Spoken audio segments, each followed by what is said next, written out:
Bonjour à toutes et à tous, merci d'être avec nous.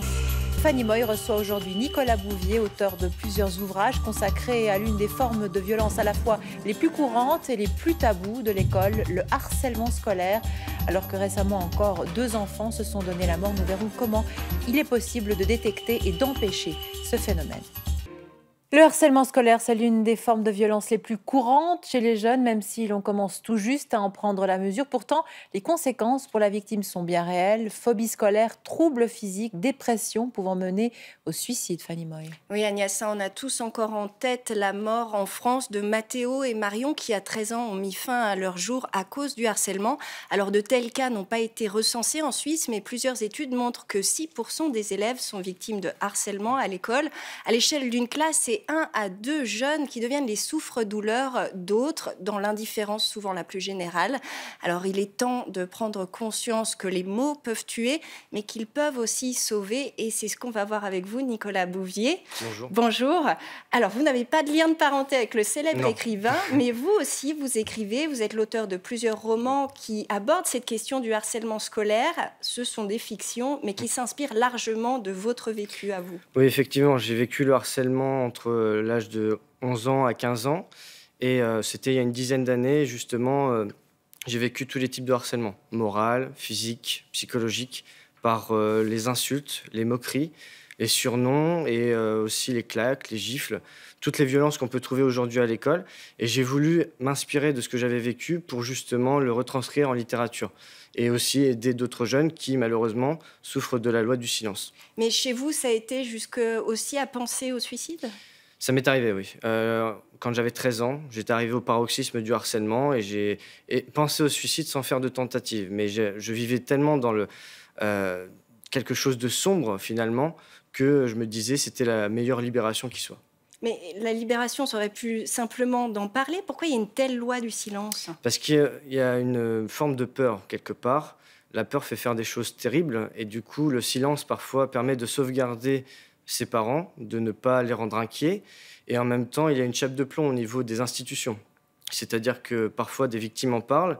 Et quand elles osent en parler, elles ont déjà le courage exceptionnel de le faire. Mais malheureusement, il n'y a pas forcément d'écoute parce qu'il n'y a pas assez de sensibilisation derrière. Et du coup, les institutions gardent cet aveuglement volontaire par rapport à ça. Oui, vous parlez d'un aveuglement volontaire, d'une passivité, mais c'est vrai qu'on voit que des fois, il y a aussi une difficulté réelle à déceler ce phénomène du harcèlement pour les parents comme pour les enseignants. Et c'est un des axes de la prévention, sensibiliser, informer. Plusieurs projets pilotes ont été lancés en Suisse et notamment à Genève. On regarde le sujet de Magali Rocha. Insultes, menaces, la vie de Frédéric a basculé du jour au lendemain lorsqu'il est devenu le souffre-douleur d'une bande de son école. Un harcèlement qui a duré plusieurs mois dans l'omerta la plus totale, jusqu'au jour où sa mère trouve un couteau dans son cartable et porte plainte. C'est à la police vaudoise que Frédéric raconte son calvaire. J'avais peur de venir à l'école, parce que je pensais qu'ils étaient là vraiment pour me taper. Au début, je pensais que j'allais réussir, ça allait se régler tout seul, tout, mais comme j'étais chaque fois plus fort, je supportais plus chaque jour entendre ça, avoir des menaces sur Facebook. Je pensais à plusieurs choses, mais le plus important, c'était même de finir avec ma vie. Suicide, décrochage scolaire, phobie, on commence seulement à prendre la mesure des conséquences du harcèlement. En cause, l'invisibilité du phénomène. À Genève, 2000 jeunes sont victimes de micro-violences hebdomadaires, d'où la mise en place d'un projet pilote dans 9 établissements du canton pour sensibiliser tous les adultes en contact avec les élèves, du concierge au directeur. On peut passer à côté d'un processus de harcèlement dans la mesure où c'est des micro-violences, donc c'est des petites chic-notes, ça peut être des moqueries. Et ce qui est important, c'est de comprendre que c'est répété dans le temps et qu'il faut pouvoir mettre un mot dessus. L'enjeu, c'est qu'on arrive à former tous les adultes à une lecture commune et une compréhension commune du problème. Comprendre, c'est une chose, trouver des solutions une autre, et le tour de table avec des enseignants montre à quel point ils sont parfois démunis. Mais ce qui est difficile, moi je trouve dans la pratique, c'est quand vous avez sanctionné 8 fois justement le même élève, me dire mais comment on va sortir de ça ? comment se faire aider, parce que seul un enseignant, il ne peut pas forcément faire grand-chose. Donc effectivement, il y a des ressources, mais si on est au courant, il me semble que ça fait partie de notre rôle d'aider et de faire évoluer cette situation. Jeunes, parents, éducateurs, tout le monde a un rôle à jouer pour briser le silence autour du harcèlement et le prévenir aussi bien sous les préaux que sur les réseaux sociaux. Alors on entendait ce garçon dans ce reportage parler de Facebook, parce qu'il n'y a plus que la cour d'école, il y a aussi aujourd'hui le cyberharcèlement. Dans quelle mesure les réseaux sociaux ont amplifié le phénomène?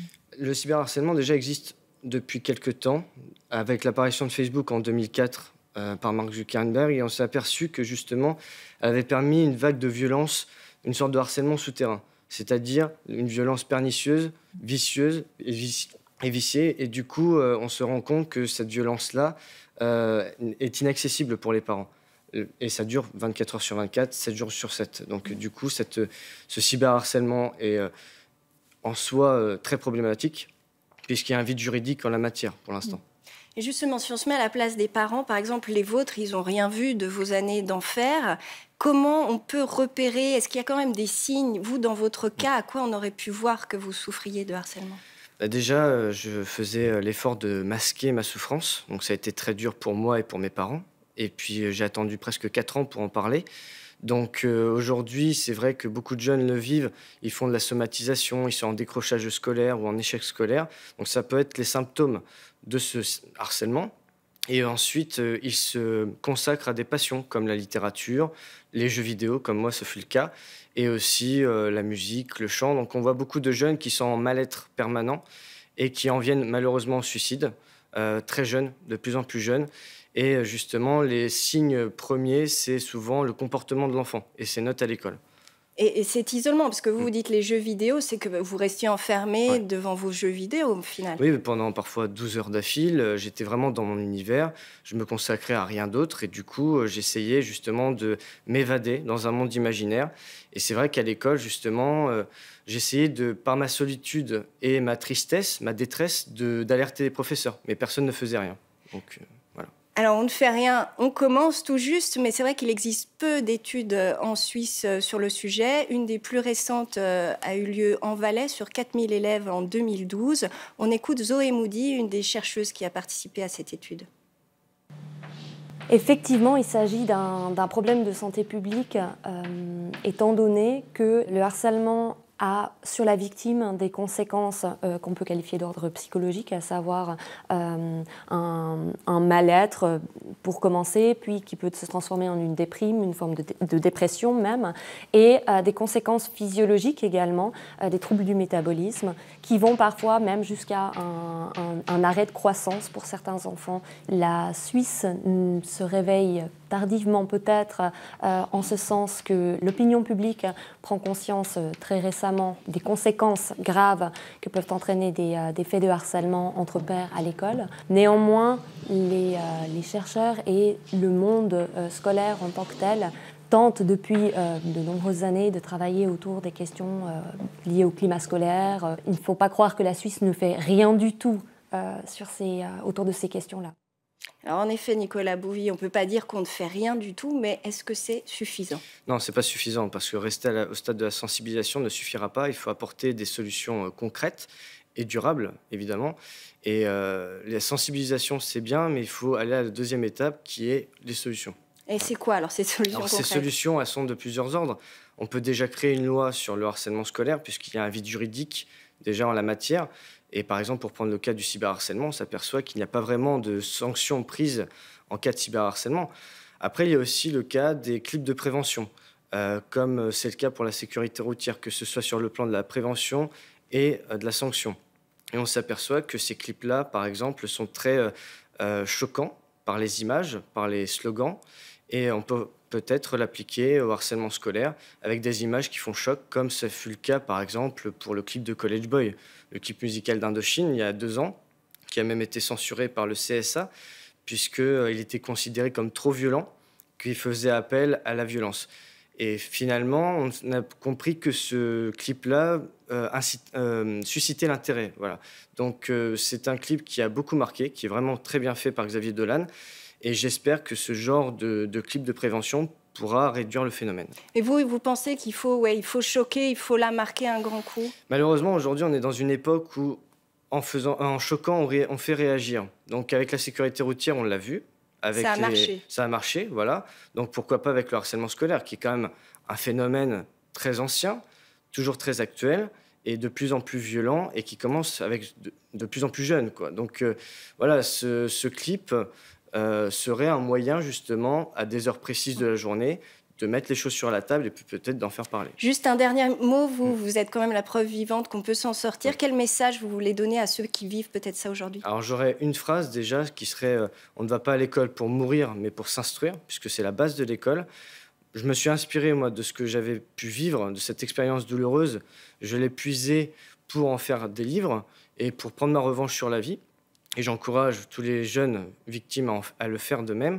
Et ensuite, j'ai essayé de mener un combat militant à ma manière, sachant que c'est un combat éternel et que tant qu'il y aura du harcèlement, il faudra se battre. Merci beaucoup Nicolas Bouvier pour votre témoignage. Le 19h30 reviendra largement sur cette question ce soir. Merci beaucoup à tous les deux. Très bel après-midi à toutes et à tous. On se retrouve, si vous le voulez bien, demain, 12h45, au même endroit.